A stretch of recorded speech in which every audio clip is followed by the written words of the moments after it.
everyone, it's Andrea from Movers and Bakers. Today I'm going to share with you my amazingly decadent chocolate fudge cake. This cake is so good cold, but it is just as good warm with some vanilla ice cream. You are going to love it. Let's get baking. So first we're going to deal with our dry ingredients. So into a nice big bowl, I'm going to sift all my dry ingredients. I will put the link for all this below so you can find all the specific quantities for this if you follow the link below this video. So to start with, I'm going to put my flour in the bowl and try not to get it everywhere. Don't forget, while I've got you and while I'm sifting, to like this video and to subscribe to my channel so that you get notifications every time I release a new video. To that, I'm going to add some cocoa powder because it's a chocolate cake, caster sugar, bicarbonate of soda, baking powder, and salt. I'm going to sift all those in.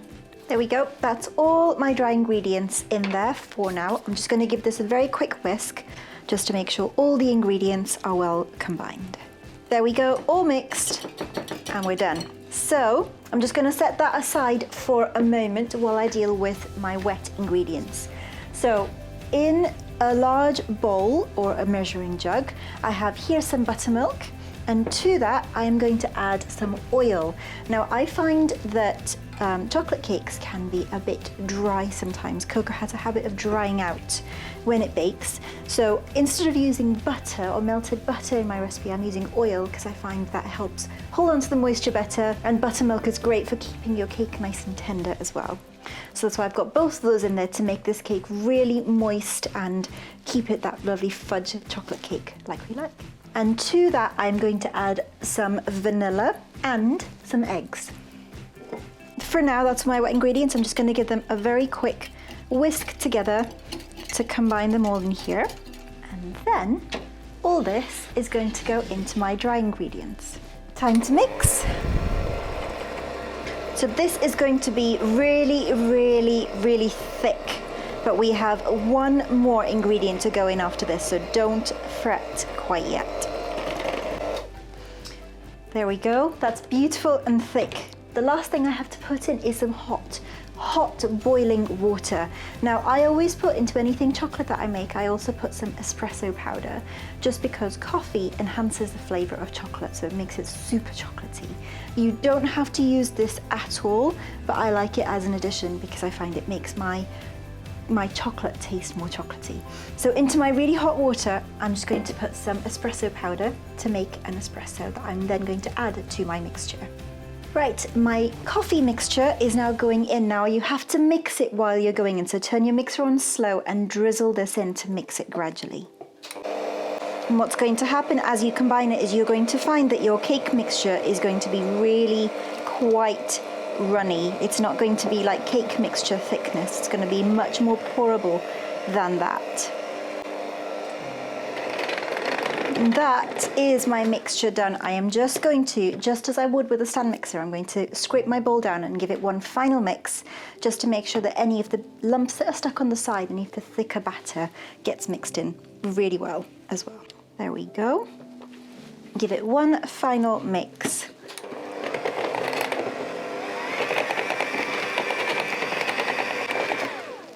And we are done. Now you can see how runny that mixture is compared to normal cake mixture. It's much more liquidy, almost the consistency of double cream, of thick cream. And that's exactly what you're looking for. So what will happen with chocolate cake is it will cook in the oven, but the moisture, the extra moisture in this batter will help keep the cake really, really moist. So you'll have a lovely, lovely cake instead of it drying out. So to make it easier to pour this into my cake tins that I have prepared, I'm going to transfer my mixture back into a measuring jug. Make sure you use a nice large jug. So this is just the jug I used earlier for my wet ingredients. I'm just going to pop it back in, and then I can use it to pour much more easily into my cake tins.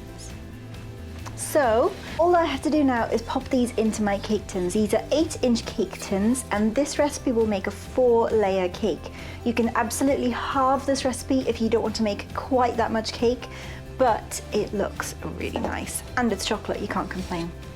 So all I'm going to do is I'm going to split these between my tins and then they are going to bake. Oh, this looks so good. So that's it, that's my cake mixture done. That was really, really easy. These are gonna go in the oven and I will see you on the other side once my cakes are out and ready to be decorated. So while my cakes are in the oven, I'm going to make my fudge icing. Now this is basically like a ganache, but it's got a few extra ingredients that's just going to make it extra fudgy and beautiful. So all I'm going to do is I'm going to melt everything together. So into a pan, I'm going to put some unsalted butter, some dark chocolate, some double cream.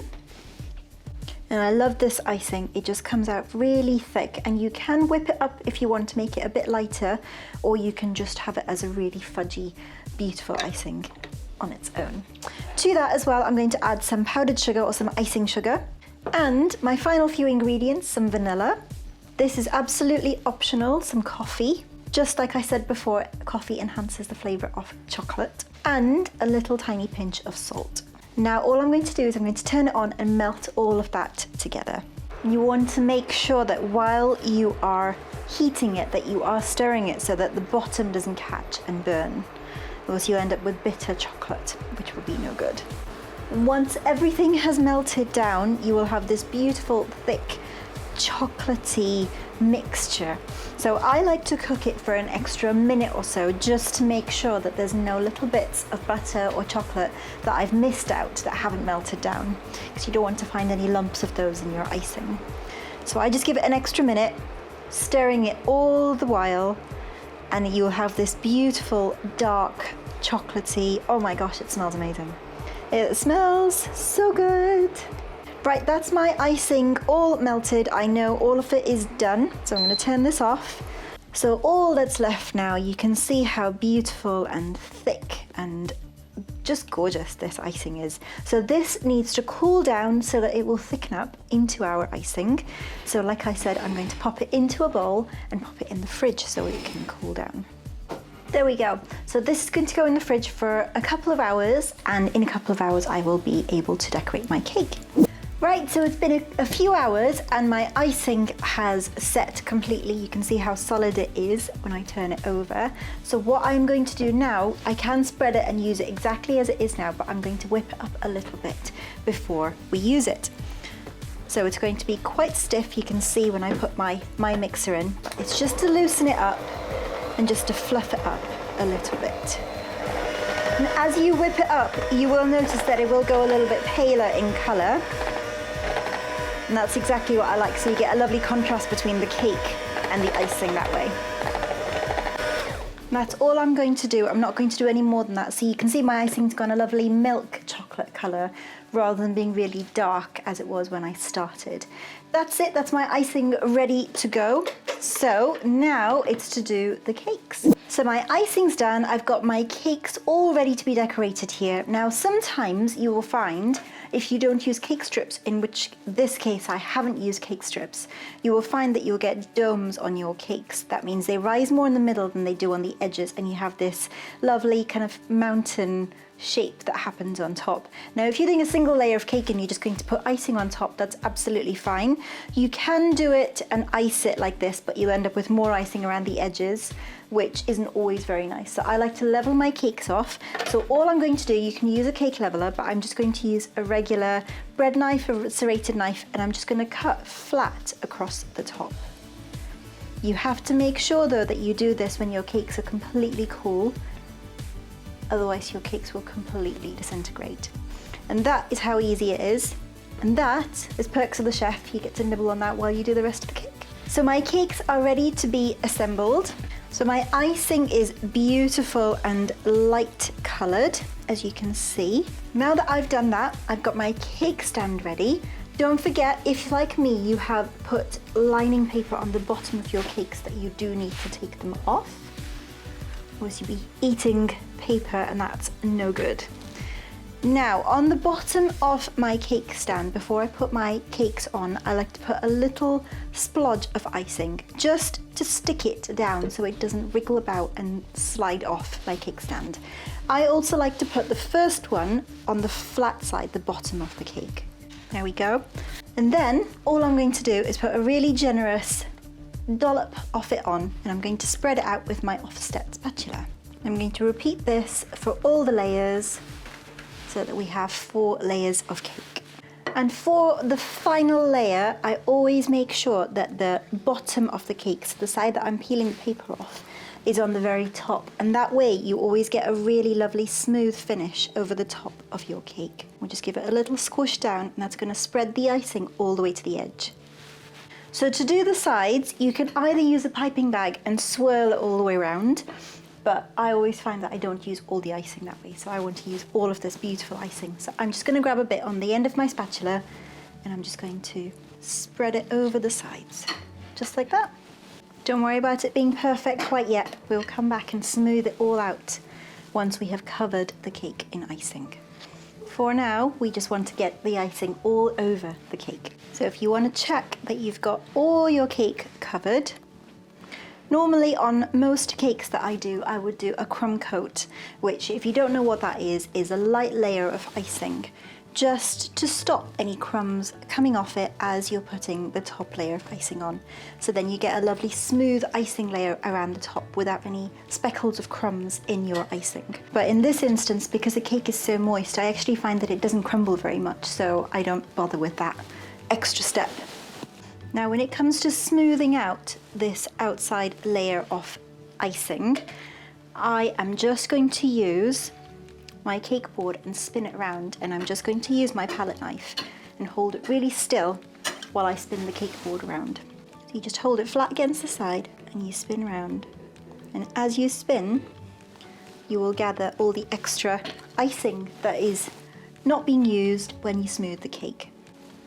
And if you start to see bits of cake peeking through, just go back and dab it, and then we're going to do the same again to fill in any gaps and smooth them out. Sometimes you can see places like here, the little air bubbles get stuck in and create little holes, if you like, in your icing. So I just put a little bit of extra icing on those areas, and then I'm going to smooth them out in a minute so we get a lovely even layer of icing all the way around the cake. And now for the top. So I'm going to smooth all this out, make sure it's all evenly smoothed along the top and the side. Now you can obviously decorate this any way you want. If you want to put some sprinkles on, you are more than welcome to do that. If you want to make it completely smooth, you can. And now, when you get to the top and you've got this final little edge to go, all you're going to do is you're going to twist it inwards into your middle. And that's just going to smooth, give you lovely edges of your cake. So after every time you've brought your knife in, you need to make sure you scrape that little bit off so you keep getting a smooth edge. And there you have it. That is my chocolate fudge cake all done. Now I would recommend you pop this in your fridge for another hour or so, just because you've worked with the fudge icing and it's going to be really soft, so just to give it a chance to firm up a little bit. But then it's fine being left out. It won't last long, so it's not going to get spoiled or anything like that. All that's left to do now is to dig in. Look at that. Beautiful chocolate fudge cake. It looks lovely. You've got these little bit of icing that sneaked onto my finger, but you've got these beautiful layers of the fudge icing in between. This is absolutely beautiful. The fudge icing goes really gooey and lovely if you melt it up in the microwave for about 10-20 seconds with some ice cream. It's amazing. But this is so soft and lovely and beautiful. And there you have it. There is my chocolate fudge cake. I hope you've enjoyed this video. Do hit the like button if you have, and subscribe as well so you'll always know when I release new videos. Thanks for joining me, friends. Happy baking and enjoy the chocolate fudge cake. See you next time.